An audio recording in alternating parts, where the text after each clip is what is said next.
Matt Canavan is no stranger to this show either. He's the National Senator for Queensland and he joins us from Queensland. There you are. How are you, Matt? Great to see you.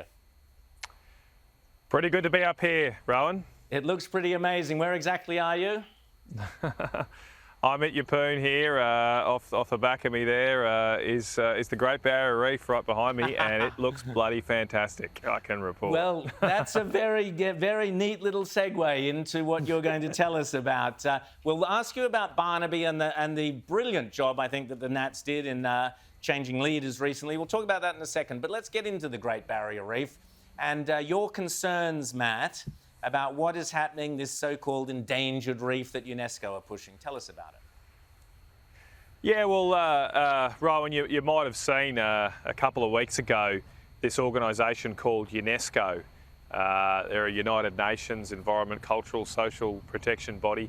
They've released some draft documents for their next meeting in a couple of weeks, saying that the Great Barrier Reef should be put on the endanger list. Now, UNESCO officials have not visited the Great Barrier Reef since 2015. It just so happens that this year the chair of UNESCO is China. The meeting's being hosted in China, although of course online at the moment. Of the 21 member countries of UNESCO that make these decisions, they're going to make a decision about the health of our environmental asset here. 14 of the 21 have signed up to China's Belt and Road Initiative. Oh. So we can see where this is all coming from and the agenda it's being driven by. But I do want to make the point as well, standing here at the reef, is that we've got ourselves to blame to some extent, because when you read the UNESCO draft decision saying the reef should be put in danger, guess what? They don't quote the Chinese Communist Party, they don't quote the Belt and Road Initiative, they quote Australian government reports that say the reef is terrible and in very poor condition. We've created a rod for our own back, and that's now boomerang on us, if you like, by saying that we shouldn't. People shouldn't come here because it's all terrible. And look, it's bloody great. There's people out there. Corals come back from the bleaching event. It's a fantastic place to come and visit. Rita. UNESCO's got a long sordid history of activism and being influenced by dictators, but I want to get more micro with you. You are still not a minister. We've got Barnaby Joyce now as Deputy Prime Minister, leader of the National Party. Why aren't you in the ministry? Why don't you want to be in the ministry? I don't understand what's happening here with you. Well, Rita, there's a few things that go into that. One of it is what I'm discussing with you right here today. If I were a minister, almost certainly, unfortunately, the Liberals wouldn't give me responsibility over the Great Barrier Reef, even though I live here, just around the corner from it. That wouldn't happen. And so what I'm saying to you now, I could say in a room in Canberra, which is hermetically sealed and no one can hear you scream. That's the cabinet room, by the way. And then nothing happens. So I actually think, and I really enjoyed being an independent or somewhat independent voice in the Senate on issues that matter to the people I represent up here in North Queensland, and I want to keep doing that. I do think there's a role in the Senate for that kind of voice. In some respects, the Senate should be that house of review. I've always felt it a little bit odd, and I've been a minister, so I can't completely be pure here, but a little odd that we have ministers sitting in the Senate. It's strange that it's meant to be the house that reviews the executive government, yet you've got members of the executive government sitting in the same place. It doesn't really add up. But shouldn't we have voices like yours in cabinet? We do. Shouldn't we have voices like yours in cabinet? Like that. Yeah, there are other people that do that. I'm nothing special, Rita. Thanks for perhaps the endorsement. I'm sorry. There's really good people in there, and I'm going to throw a spanner in Matt and say that you should be in the lower house because we outsiders are desperate to see you running the country as Prime Minister. But that's another issue. Let's get back to the China and the Great Barrier. That's another issue. Yep. James. Yeah, well, I think it's really important to highlight these issues, and I'm playing a role as part of the team. Maybe my spot in the team will change in the future, but I'm very happy doing what I am right now. James.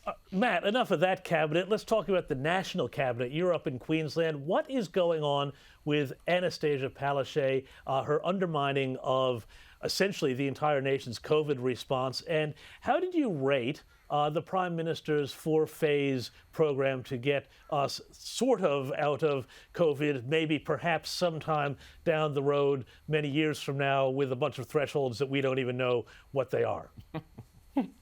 Look, I'll start with the last bit first, James. Look, I think it's a good step forward, the 4-step plan. Yes, you're right to say there's a lot more detail to work out, but at least now we're saying there is going to be a finish line, and that finish line will see our borders reopened, all our freedoms restored. That's where we've got to get to. That has to be the end point. Now, I agree with you that we need to work out a lot more here. I think one thing that we need to perhaps do a lot more work on is I'm not so sure it should be a quantitative threshold of this many percentage of people vaccinated. What I think we should just have is vaccinations available. Once the vaccine's available everywhere, in pharmacies, down your shop, well, then people can make their own decisions, and we should open up as soon as that happens. Now, we're not quite there yet, I get that, and we still have a global pandemic to deal with. But I reckon by the end of the year, by Christmas, we should be there. We're going to get 20 million extra Pfizer vaccines, 20 million Moderna, hopefully by the end of the year, around that time. And then their vaccines will be everywhere, and we should restore the principle that generally makes sense, which is individual choice and freedom. If you want to get the vaccine and protect yourself, you can. If you don't, well, that's your choice, and you're at risk potentially from the coronavirus. You can take those risks.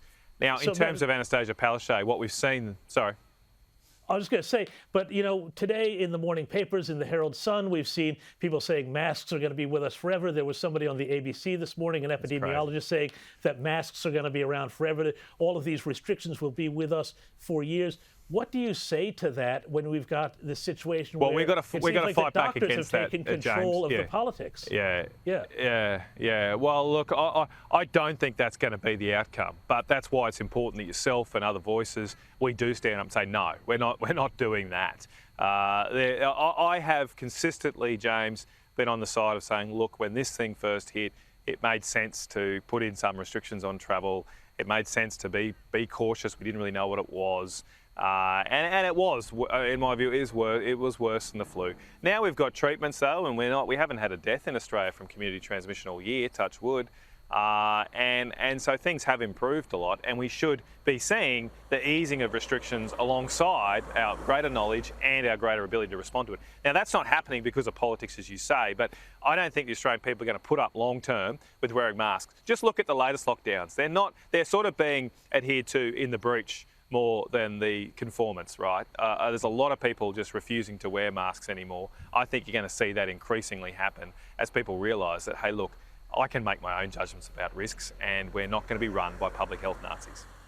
Just very quickly, Matt, 100 years of Chinese communism. Were you out there waving the hammer and sickle along with the ABC and the rest of them?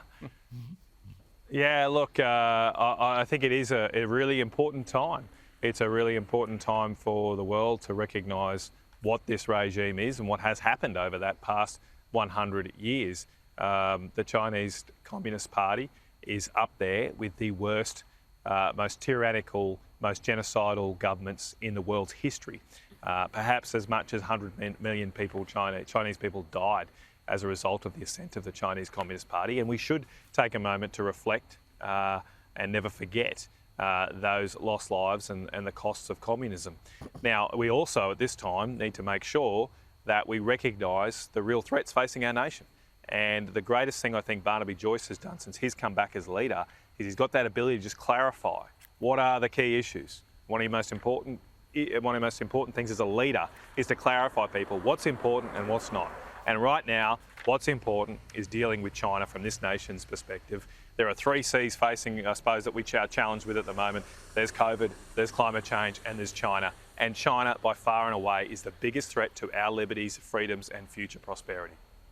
Hear, hear. Thanks, Matt Canavan, so much. So great to always chat to you outsiders. Love having you on the show, and it's great to see you up there near the Great Barrier Reef, the wonderfully exuberant, beautiful Great Barrier Reef, as I found out the other day.